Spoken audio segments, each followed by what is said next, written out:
اعوذ باللہ من الشیطان الرجیم بسم اللہ الرحمن الرحیم رب اشرح لی صدری ویسر لی امری واحلل عقدۃ من لسانی یفقہوا قولی۔ حیات الصحابہ رضی اللہ تعالی عنہ، حصہ اول، دعوت کا باب۔ حضرت عمر رضی اللہ تعالی عنہ کے زمانے میں میدان جنگ میں اللہ و رسول کی طرف دعوت دینا اور حضرت عمر رضی اللہ عنہ کا اپنے امیروں کو اس کی تاکید کرنا۔ سیف رحمۃ اللہ علیہ کہتے ہیں، حضرت سعد رضی اللہ تعالیٰ عنہ نے جنگ سے پہلے اپنے ساتھیوں کو ایک جماعت قصرا کے پاس اللہ کی طرف دعوت دینے کے لیے بھیجی۔ ان حضرات نے قصرا کے دربار میں پہنچ کر داخلے کی اجازت مانگی۔ اس نے ان حضرات کو اجازت دے دی۔ شہر والے ان کو دیکھنے کے لیے باہر نکل آئے کہ ان کی شکل و صورت کیسی ہے۔ ان حضرات کی چادریں کندھوں پر پڑی ہوئی تھیں، ہاتھوں میں کوڑے پکڑے ہوئے تھے، پاؤں میں چپلیں پہن رکھی تھیں، کمزور گھوڑوں پر سوار تھے جو کمزوری کی وجہ سے لڑکھڑا رہے تھے۔ شہر والے ان تمام باتوں کو دیکھ کر بہت زیادہ حیران ہو رہے تھے کہ کیسے ان جیسے انسان ان کے لشکروں پر غالب آ جاتے ہیں، حالانکہ ان کے لشکروں کی تعداد اور ان کے سامان یہیں کہیں زیادہ ہے۔ اجازت ملنے پر یہ حضرات شاہ یزدجرد قصرا کے دربار میں گئے۔ اس نے انہیں اپنے سامنے بٹھایا۔ وہ بڑا مغرور اور بے ادب تھا۔ اس نے ان کے لباس اور جوتیوں اور چادروں اور کوڑوں کے نام پوچھنے شروع کر دیے۔ وہ جس چیز کا بھی نام بتاتے وہ اس سے اپنے لیے نیک فال نکالتا، لیکن اللہ تعالیٰ نے اس کی ہر فال کو اس کے سر الٹا دے مارا۔ پھر اس نے ان حضرات سے کہا، تمہیں کون سی چیز اس علاقے میں لے آئی ہے؟ ہماری آپس کی خانہ جنگی کی وجہ سے تم یہ سمجھ بیٹھے کہ ہم لوگ کمزور پڑ گئے ہیں، اس لیے تم میں ہم پر حملہ کرنے کی ہمت پیدا ہو گئی۔ حضرت نعمان بن مقرن نے کہا کہ اللہ تعالیٰ نے ہم پر ترس کھا کر ہماری طرف ایک رسول بھیجا جو ہمیں نیکی کے کام بتاتے ہیں اور ان کے کرنے کا حکم دیتے ہیں، اور برائی کے کام بتلا کر ہمیں ان سے روکتے تھے۔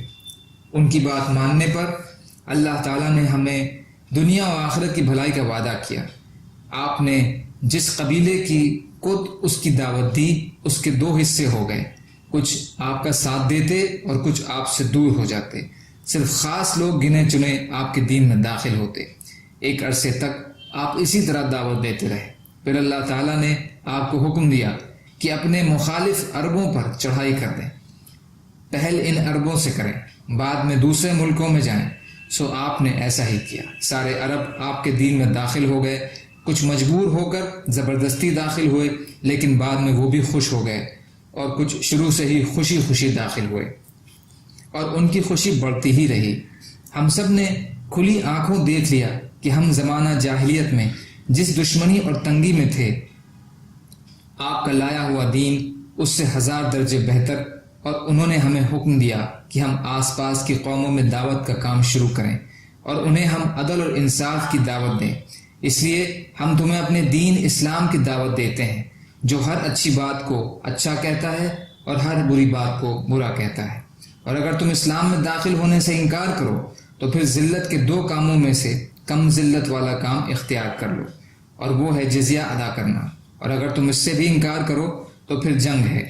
اگر تم ہمارے دین کو اختیار کر لو گے تو ہم تم میں اللہ کی کتاب چھوڑ کر جائیں گے اور تمہیں اس پر ڈال کر جائیں گے کہ تم اس کتاب کے احکام کے مطابق فیصلہ کرو، اور ہم تمہارے علاقے سے واپس چلے جائیں گے۔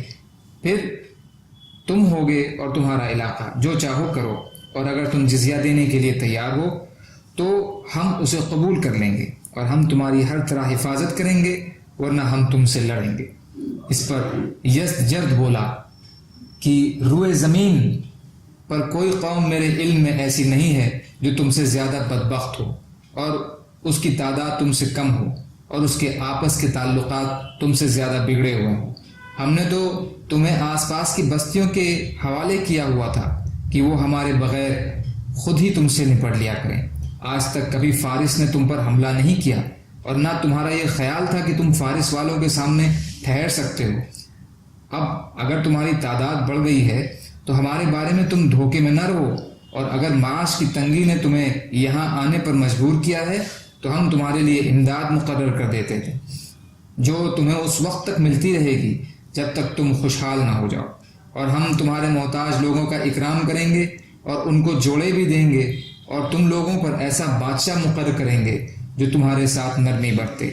یہ سن کر اور حضرات تو خاموش رہے، لیکن حضرت مغیرہ بن شعبہ رضی اللہ تعالی عنہ نے کھڑے ہو کر کہا، اے بادشاہ، یہ عرب کے سردار اور ممتاز لوگ ہیں، یہ سب شریف ہیں اور شریفوں سے شرماتے ہیں اور شریفوں کا اکرام شریف ہی کیا کرتے ہیں اور شریفوں کے حقوق کو شریف ہی بڑا سمجھا کرتے ہیں۔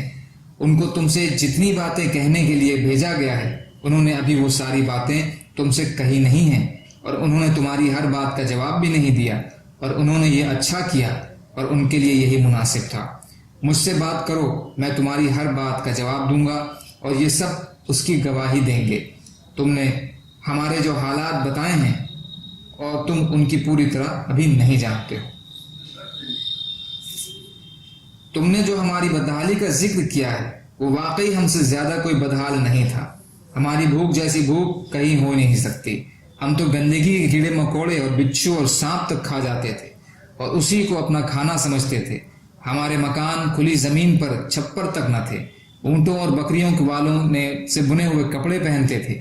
ایک دوسرے کو قتل کرنا اور ایک دوسرے پر ظلم کرنا ہمارا مذہب تھا، اور ہم لوگوں میں کچھ ایسے بھی تھے جو اپنی بیٹی کو کھانا کھلانے کے ڈر کے مارے زندہ قبر میں دفن کر دیتے تھے۔ آج سے پہلے ہماری وہی حالت تھی جو میں تم سے بیان کر رہا ہوں۔ باقی کی حدیث انشاءاللہ کل کے حصے میں۔ سبحان اللہ و بحمدہ، سبحانک اللہم و بحمدک، اشہد ان لا الہ الا انت، استغفرک و اتوب الیک۔ سبحان ربک رب العزۃ عما یصفون وسلام علی المرسلین والحمد للہ رب العالمین، برحمتک یا ارحم الراحمین، لا الہ الا اللہ محمد رسول اللہ۔